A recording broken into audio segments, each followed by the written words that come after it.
Nigerian Instagram star who flaunted his luxe lifestyle to 2.4 million followers is busted by FBI for a massive scam.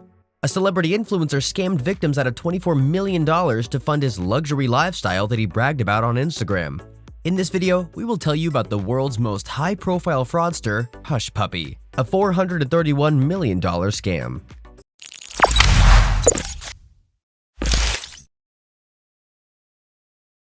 Number 7. Nigerian Instagram star.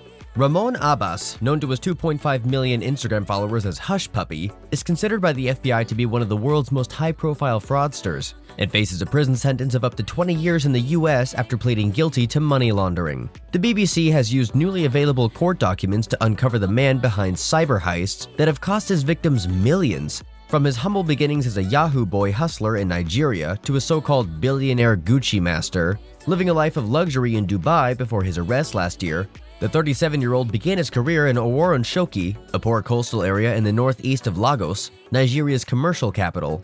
Local driver Seyi told the BBC that he remembered Abbas as a young boy working alongside his mother in the Olajojo market. His father was a taxi driver. As he grew older, Seyi said Abbas liked to splash his cash. He was generous. He used to buy beer for everyone around. But everyone knew the source of his mysterious wealth: cybercrime. He was a Yahoo, Seyi says. Yahoo boys are romance scammers who took their name from the first free email available in Nigeria. They came up with the idea of stealing identities, and then with that identity theft, they went into dating scams, explains Dr. Adedeji Oyenuga, a cybercrime expert at Lagos State University. Once a relationship is established via a false identity, romance scammers wheedle money from their online lovers. Like many Yahoo boys, Abbas broadened his criminal horizons. Many went to Malaysia, and Abbas followed them, ending up in Kuala Lumpur around 2014, then Dubai in 2017.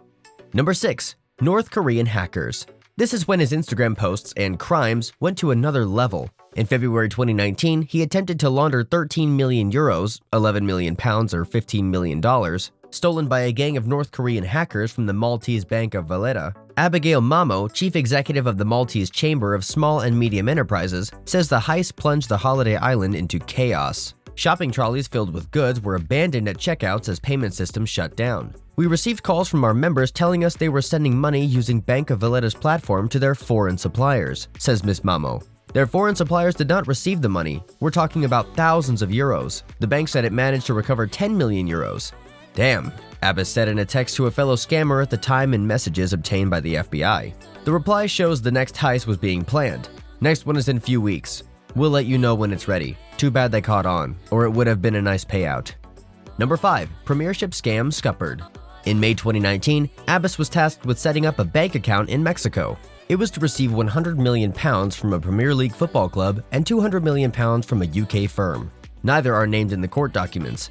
The scams were to be carried out via business email compromise, BEC. Terrifyingly simple, BEC works by intercepting payments via fake emails that appear to come from an address that is almost exactly the same as the supplier's. Only a single letter or number will be different. In that email, the scammers, posing as a supplier awaiting payment, typically say they've switched banks, so the payment will need to be wired to a different account, the details for which they will provide.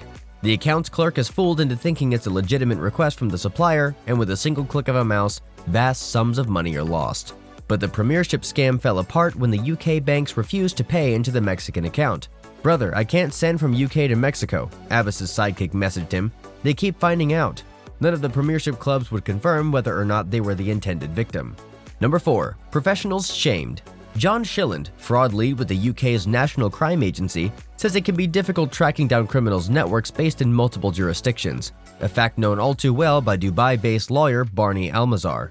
He represents around 25 people, including 8 UK citizens in the United Arab Emirates, UAE, all of whom believe they are victims of one of Hushpuppi's BEC scams. "We cannot say with 100% certainty that Hushpuppi is behind it," Mr. Almazar says, but if you look at the bank accounts that police have traced, they all belong to the records obtained by the police in their raids on Hushpuppi's home in Dubai.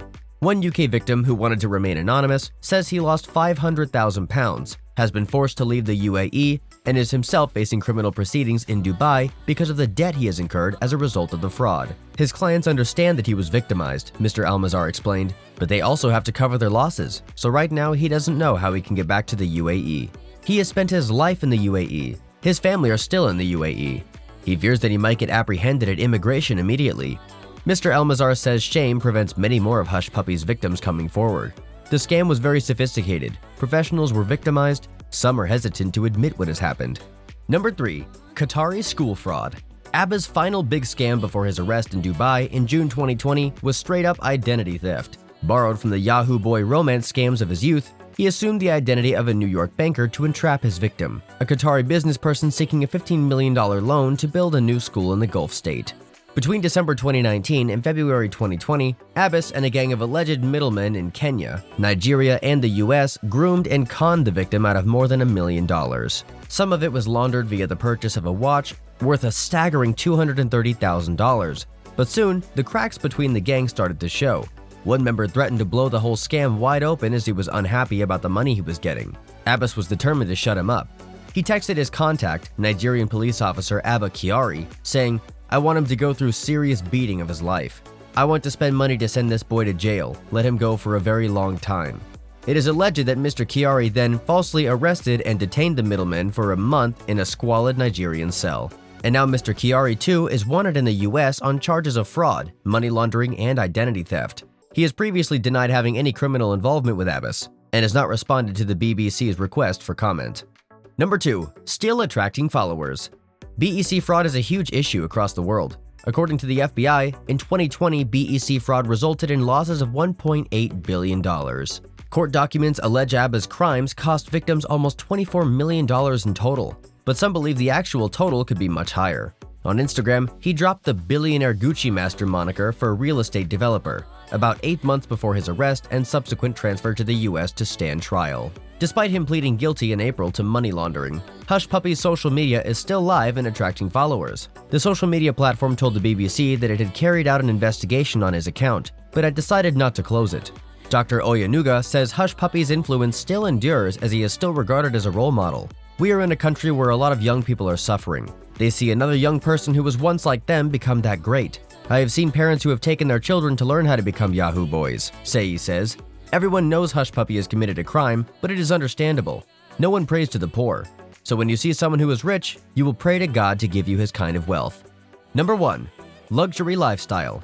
According to court documents, Abbas, along with other defendants, faked the financing of a school by posing as bank officials and creating a fake website to convince a Qatari businessman to part with his money. They also bribed a foreign official to keep the elaborate pretense going after the victim was tipped off, said acting United States Attorney Tracy L. Wilkeson. They succeeded in defrauding the businessman of $1.1 million, and part of the stolen money was used to purchase a Richard Mille RM1103 watch, which was hand-delivered to Abbas in Dubai and subsequently appeared in Hushpuppi's social media posts, prosecutors said.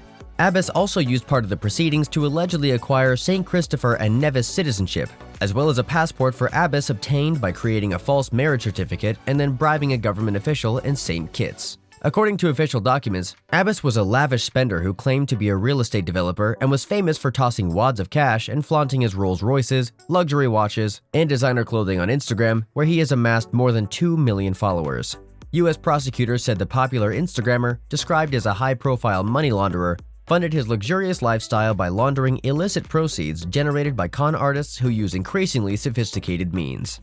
Do share with us in the comment if you know more about him. Please subscribe to The Luxury World. Thanks for watching.